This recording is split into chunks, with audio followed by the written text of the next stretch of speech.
दोनों जाते, घूम फिर कर खाना खा कर ही आते। सुषमा राहुल को अपना पर्स कहीं निकालने नहीं देती। राहुल उसके जीवन में एक ताजा हवा का झोंका बनकर आया था। दोनों की दोस्ती का दायरा बढ़ता गया। वह अकेलेपन की खाई से निकलकर नई दोस्ती की अनुभूति के सागर में गोते लगाने लगी। अपनी उम्र को भूलकर किशोरियों की तरह दोगुने उत्साह से हर काम करने लगी। राहुल की हर बात, हर अदा उसे अच्छी लगती। कई दिनों से अकेलेपन के एहसास से चाहे अनचाहे अपने भीतर का खाली कोना गहराई से महसूस करती आ रही थी। अब उस जगह को राहुल के साथ ने भर दिया था। कोई भी काम करती, राहुल का ध्यान आता रहता, उसका इंतजार रहता। वह लाख दिल को समझाती कि अब किसी और का ख्याल गुनाह है, लेकिन दिल क्या बातें समझ लेता है? नहीं, यह तो सिर्फ अपनी ही जबान समझता है, अपनी ही बोली जानता है। उसमें जो समा जाए वह जरा मुश्किल ही से निकलता है। अब तो न चाहते हुए भी विशाल के साथ अंतरंग पलों में भी वह राहुल की चहकती आवाज से घिरने लगती। मन का दो दिशाओं में पूरे वेग से खिंचना उसे तोड़ जाता। मन में उथल पुथल होने लगती। वह सोचती, यह बैठे बैठाए कौन सा रोग लगा बैठी। यह किशोरियों जैसी बेचैनी, हर आहट पर चौंकना। कभी वह शीशे के सामने खड़ी होकर अपनी मनोदशा पर खुद ही हंस पड़ती। अचानक एक दिन राहुल कॉलेज से मुंह लटकाए आया। सुषमा ने खाने के लिए पूछा तो उसने मना कर दिया। वह चुपचाप ड्राइंग रूम में ही गुमसुम बैठा रहा। सुषमा ने बार बार पूछा तो उसने बताया, आज कॉलेज में मेरा मोबाइल खो गया है। यहाँ आते समय विजय भैया ने इतना महंगा मोबाइल लेकर दिया था। भैया अब बहुत गुस्सा होंगे। सुषमा चुपचाप सुनती रही, कुछ बोली नहीं। लेकिन अगले ही दिन उसने अपनी जमापूंजी से को 15,000 निकालकर राहुल के हाथ पर जबरदस्ती रख दिए। राहुल मना करने लगा, लेकिन सुषमा के जोर देने पर रुपए रख लिए। कुछ महीने और बीत गए। विशाल भी फुर्सत मिलते ही राहुल के हालचाल पूछता, वैसे उसके पास समय ही नहीं रहता था। सुषमा पर घर गृहस्थी पूरी तरह से सौंप कर अपने काम में लगा रहता था। सुषमा मन ही मन पूरी तरह राहुल की दोस्ती के रंग में डूबी हुई थी।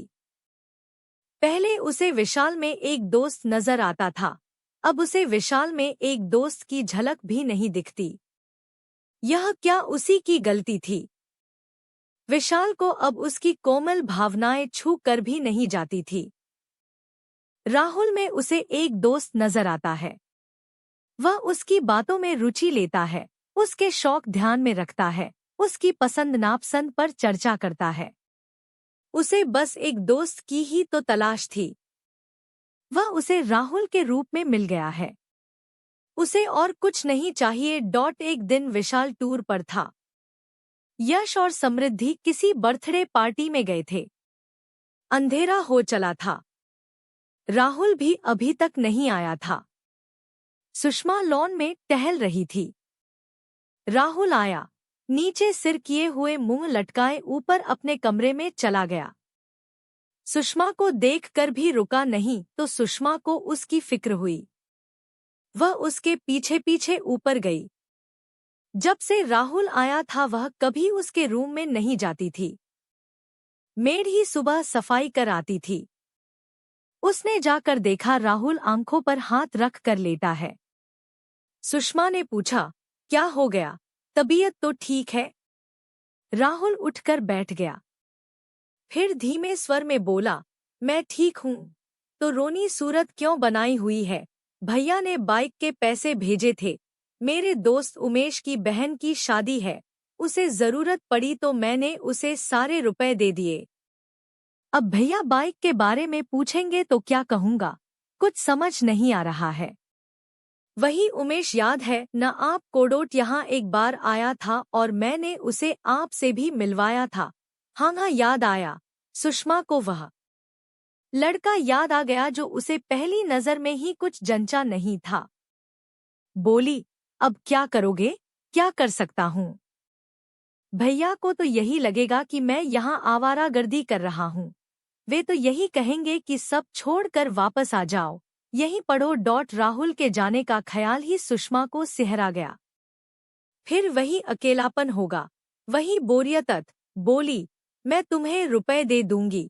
अरे नहीं नहीं, यह कोई छोटी रकम नहीं है, कोई बात नहीं, मेरे पास बच्चों की कोचिंग की फीस रखी है, मैं तुम्हें दे दूंगी, लेकिन मैं ये रुपए आपको जल्दी लौटा दूंगा।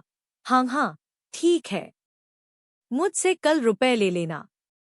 अब नीचे आकर खाना खा लो। सुषमा नीचे आ गई, अपनी अलमारी खोली, सामने ही रुपए रखे थे। सोचा अभी राहुल को दे देती हूँ, उसे ज्यादा जरूरत है इस समय। बेचारा कितना दुखी हो रहा है, अभी जाकर पकड़ा देती हूँ, खुश हो जाएगा। वह रुपए लेकर वापस ऊपर गई। राहुल के कमरे के दरवाजे के बाहर ही उसके कदम ठिठक गए। वह फोन पर किसी से धीरे धीरे बात कर रहा था। न चाहते हुए भी सुषमा ने कान उसकी आवाज की तरफ लगा दिए। वह कह रहा था, यार उमेश, मोबाइल और बाइक का इंतजाम तो हो गया।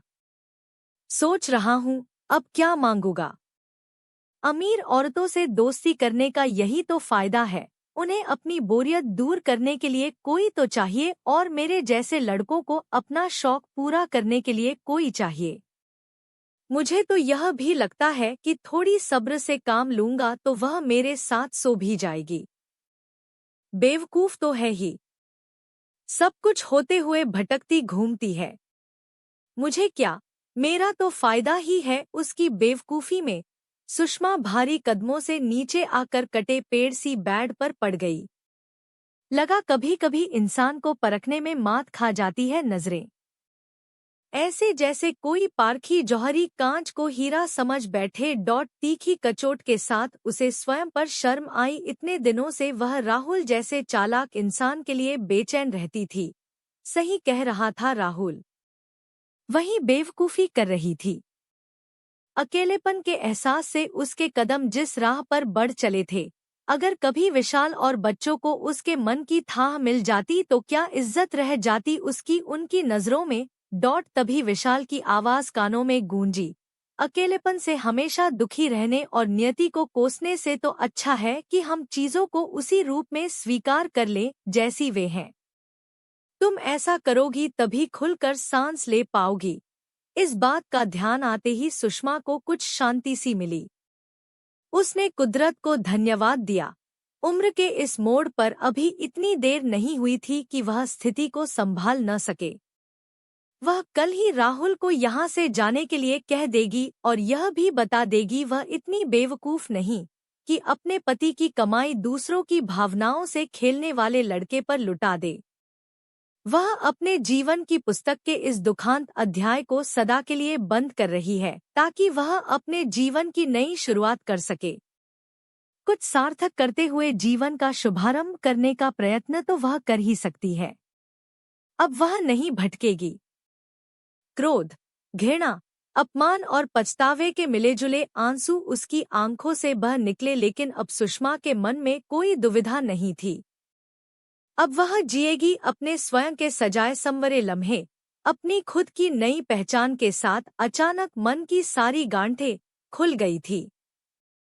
यही विकल्प था दीवाने मन का। उसने फोन उठा लिया, राहुल के भाई को फोन कर दिए गए पैसों की सूचना देने के लिए और उन्हें वापस मांगने के लिए।